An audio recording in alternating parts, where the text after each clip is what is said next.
So today we're going to be working with the find command, and this command is pretty useful and comes in handy a lot, but sometimes I still forget how it works and I have to look it up. So let's start by looking at the manual page. All right, so the find utility recursively descends the directory tree for each path listed, etc., etc. Then here there are a bunch of options that we can use depending on what we want to do. Okay, so I know that I have a file somewhere in this directory called seasons.txt, but it's buried in one of several subdirectories and I just don't remember exactly where I put it. So here's how the find utility can help.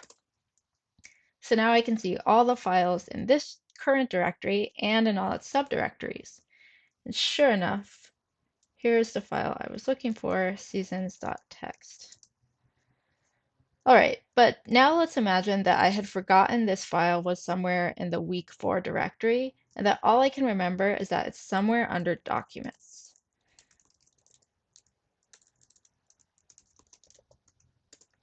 Okay, so I can try the same thing, but because this directory is so huge, that's not going to be particularly useful. So instead, I can ask for a file with a specific name.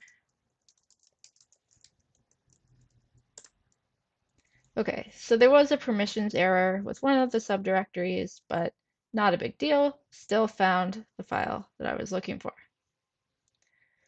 Okay, the problem is I always forget the syntax for this. And it's a little bit annoying to have to look it up every time. So maybe it would be helpful for me to write a bash script that would do this for me so that I'm not always having to look up the syntax. So let's go ahead and create a new file.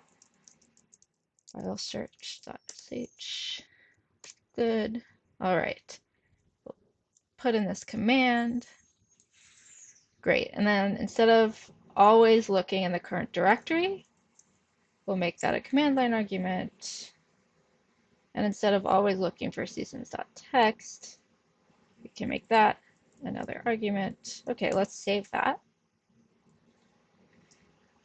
And let's go to where this file lives. I put it in this bin directory. Great, there it is. Okay, so now I can run file search and I'll tell it to look in, let's say, to look in documents. And I'll tell it to look for the file seasons.txt. Great. Once again, we were able to find it. So this is just a really simple example of how the find command might help you and how to run a bash script.